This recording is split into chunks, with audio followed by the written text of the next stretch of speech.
voy a poner en mi voz las palabras de César, que es el compañero de la Asociación de Vecinos y el que creo que ha organizado perfectamente todo este evento para que estemos aquí lo más a gusto posible. Y además, buenas tardes a todas y a todos y bienvenidos al Centro Social Seco.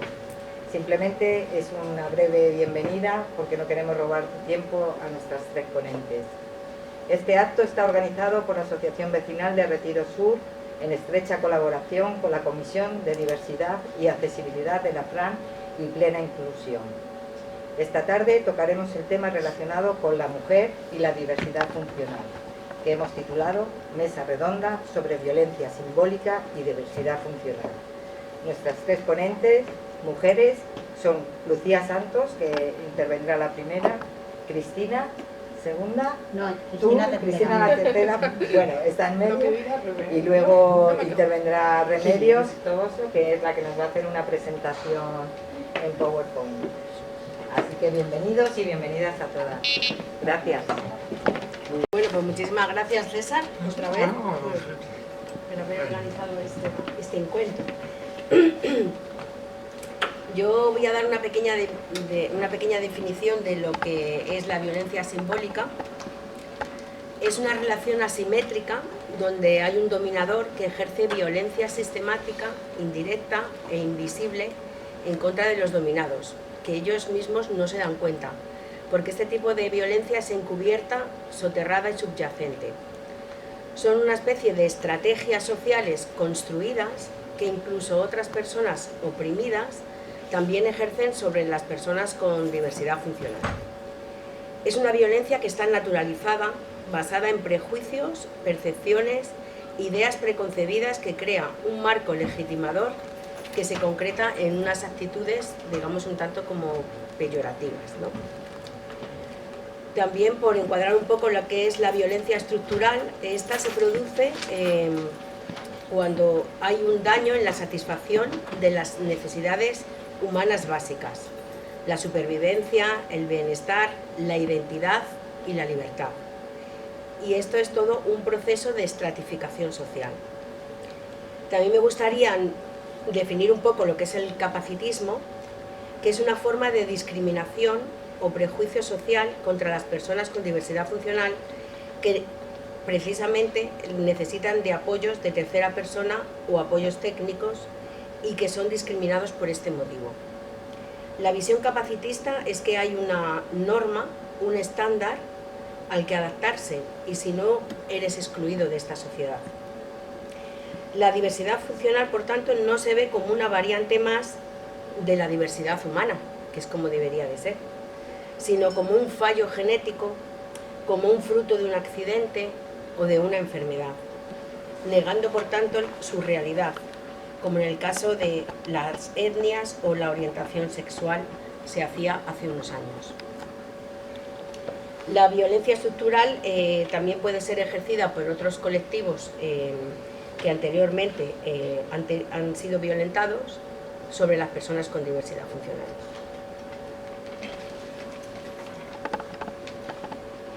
La violencia simbólica, por tanto, en lo que yo quiero exponer ahora, es la clave en donde debemos incidir hasta su extinción, porque de ella emanan el capacitismo y la violencia estructural. Para comenzar esta extinción debemos comenzar por el reconocimiento de la otredad, de los otros. Las mujeres, por ejemplo, siempre han sido lo otro, pero las personas con diversidad funcional son lo otro de los otros y las otras.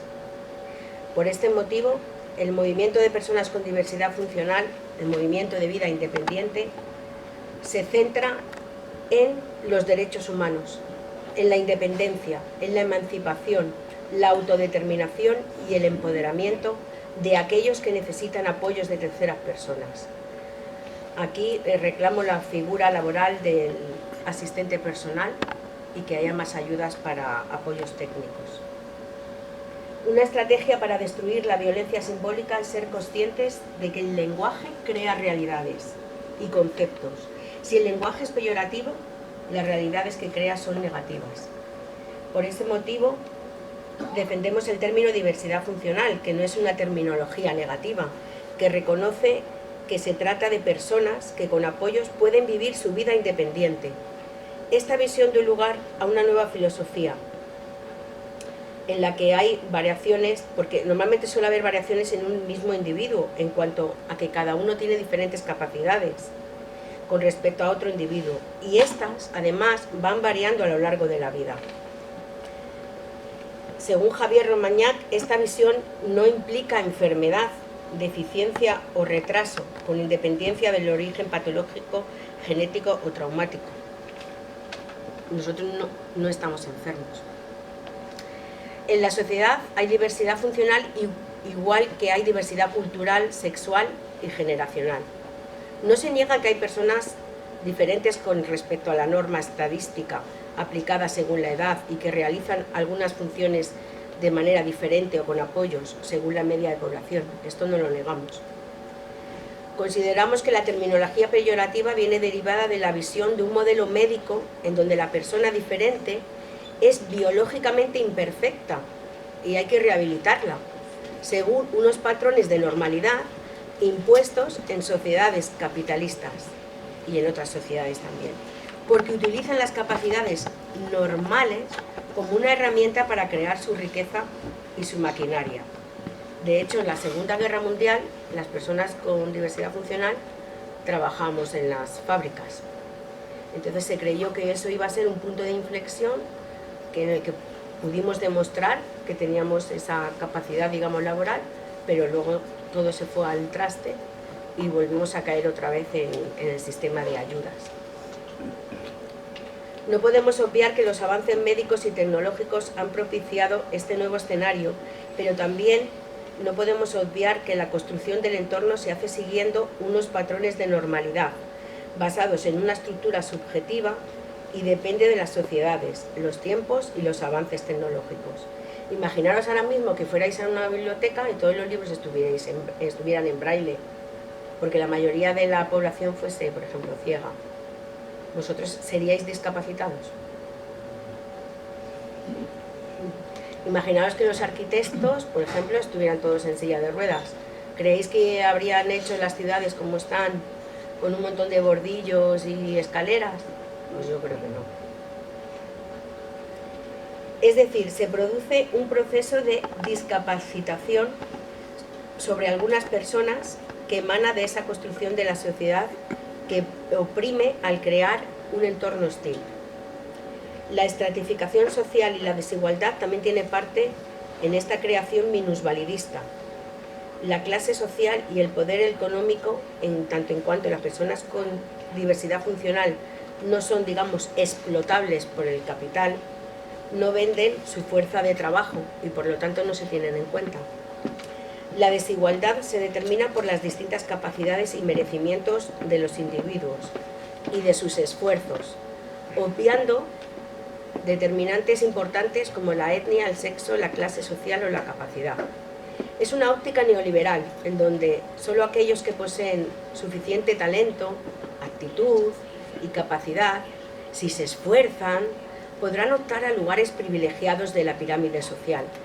Es por tanto una visión meritocrática que entiende que no existen las clases sociales, presupone que la existencia de la igualdad de oportunidades existe y que no existe ningún obstáculo de partida. Incluso la violencia estructural ha sido utilizada por otros oprimidos sobre las personas con diversidad funcional. Resumiendo, hay tres fuentes de desigualdad: la económica, la política, poder y autoridad. Por eso es muy importante que las personas con diversidad funcional participemos en política. Y también la otra variante es el prestigio. Normalmente las personas con diversidad funcional no tenemos prestigio.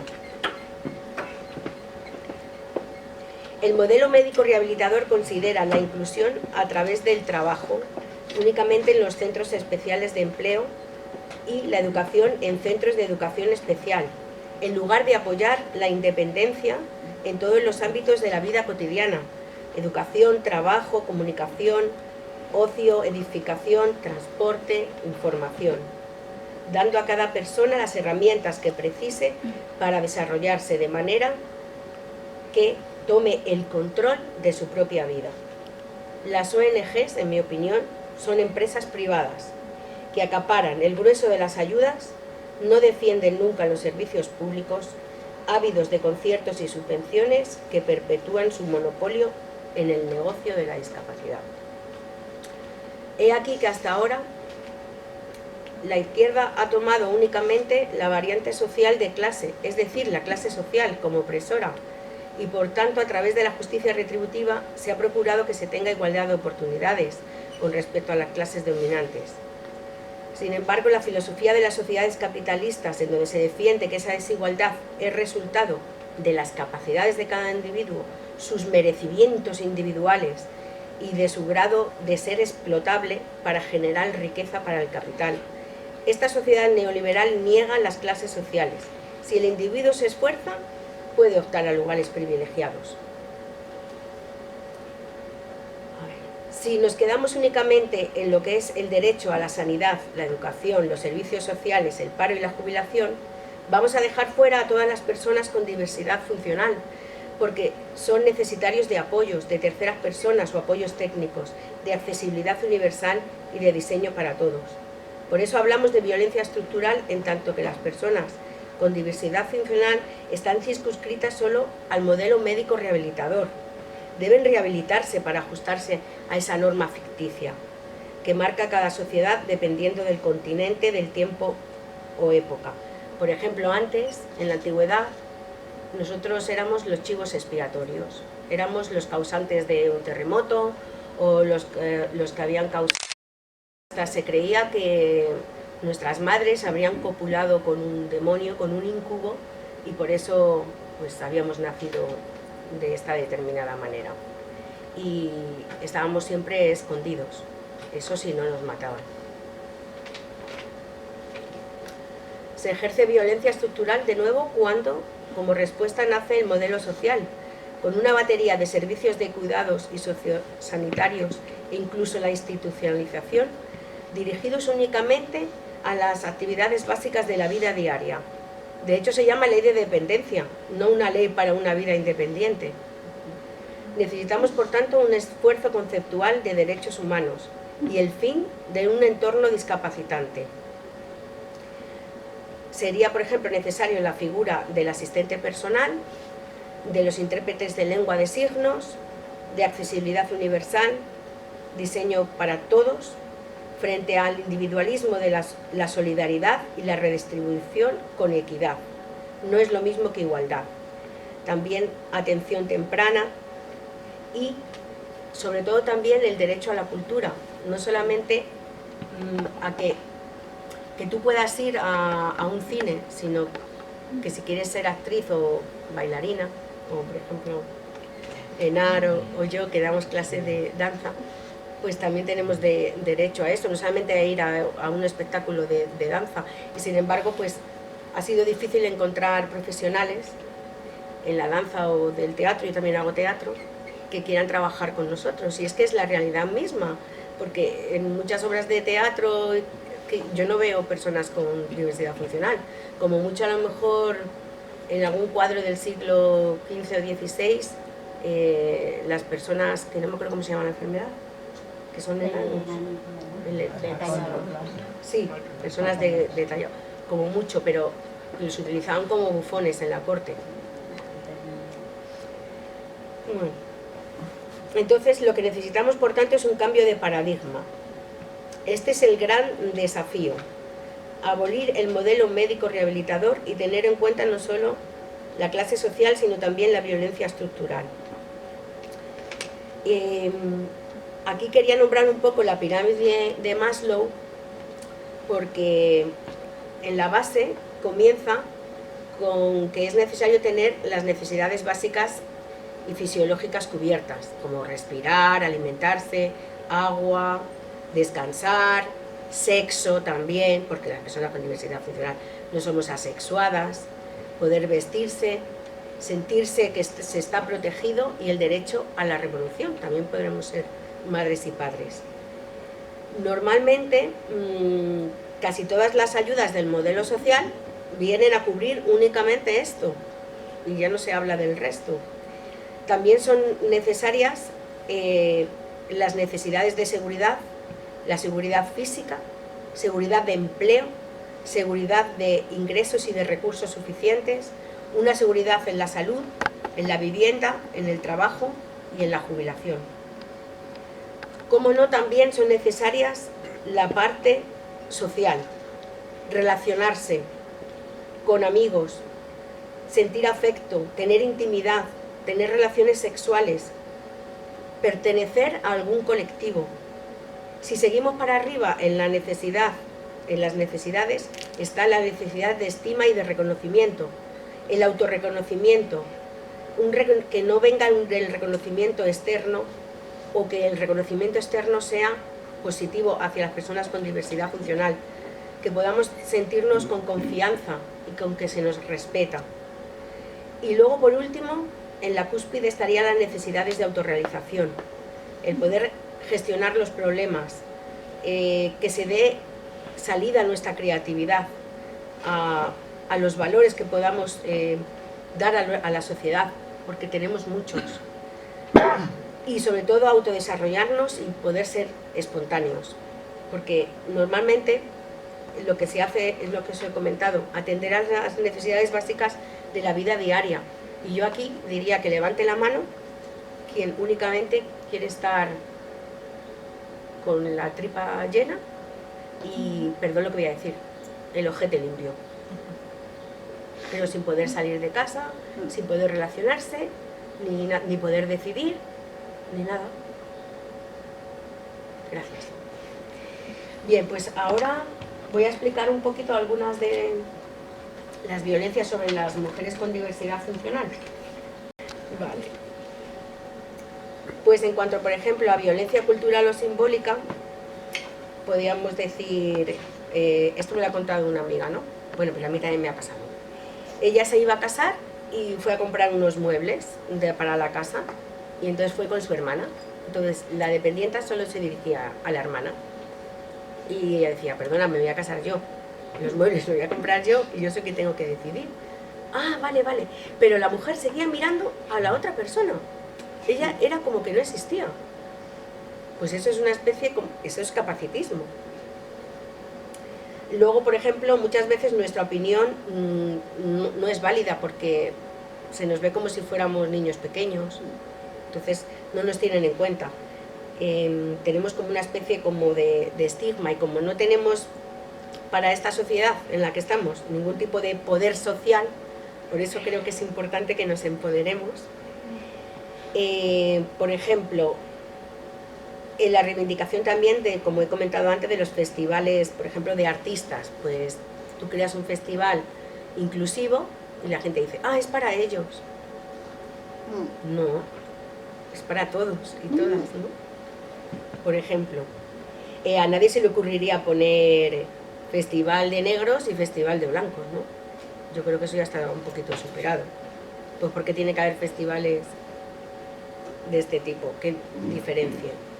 Pues incluso llamándolos inclusivos, se tiene la idea que es para las personas con diversidad funcional. Vale. Otro tipo de violencia también que recae más sobre las mujeres es, por ejemplo, como las mujeres siempre han tenido que realizar las tareas domésticas y los hombres están muy reacios a subirse en este barco, o algunos, o la mayoría, o bueno, ya si queréis en el debate lo vemos, ¿no? Pues claro, pues las mujeres, en este caso, si tenemos algún tipo de diversidad funcional, como no vamos a poder realizarlas, pues como que tenemos... somos menos elegibles, ¿no? En ese sentido. Luego también sabéis que esta sociedad pues requiere de mujeres esbeltas, que estén súper buenas, y entonces claro, pues como que nosotras no cumplimos como esa norma, ¿no? Luego, por otro lado, la violencia estructural yo la basaría, por ejemplo, en la falta de accesibilidad y de diseño universal, en una falta también de igualdad de oportunidades, que siempre, por ejemplo, estemos trabajando en entornos como los centros especiales de empleo. ¿Por qué? Porque en un principio Estos fueron creados ¿para qué? Pues para que tuviéramos una práctica, ¿no?, en un trabajo que estamos desarrollando, pero luego el fin último es que entremos en el mercado laboral ordinario. Pero es que esto nunca ocurre. Por mucha destreza que tengas y seas una súper trabajadora, que lo somos, ¿no?, nunca pasamos al mercado laboral ordinario. Luego también hay violencia estructural cuando no hay suficientes apoyos en los colegios para alumnos con necesidades educativas especiales. Y además normalmente también están segregados en colegios especiales y luego están el resto, cuando poniendo ahí toda esa batería de ayudas, pues esa persona podría estar yendo al colegio de al lado de su casa, que así es como creas una red de amigos, una red social, porque empiezas a ver a compañeros que viven en el piso de enfrente, en el de al lado, y vas creando, pues eso, tu red de apoyo, como cualquier otro niño y otra niña. Luego también yo lo que veo es que hay también violencia ginecológica, en el sentido de que muchas veces cuando vas a hacerte las revisiones no encuentras camillas hidráulicas y pues o te subes a pulso o tienes que llamar a Superman que venga por la ventana y te suba en la camilla, o yo no sé qué pasa. Pero en lugar de, por ejemplo, la propia matrona de decir, pues voy a reivindicar esto, o el propio médico te dice, bueno, si tú, como ella supone que no tienes relaciones sexuales y además no puedes tener ningún tipo de otro tipo de enfermedad, de ningún tipo, porque somos ángeles y demás, y pues entonces, ¿para qué vienes? Porque a mí me lo han dicho, ¿para qué vienes? También, por ejemplo, con esto que estamos viendo de los vientres de alquiler, fijaros que es que alquilan el útero de una mujer para tener un hijo, que es que ya es, pero bueno, yo a lo que voy es el hecho de que si el hijo viene con discapacidad, pues lo descambian, no lo quieren.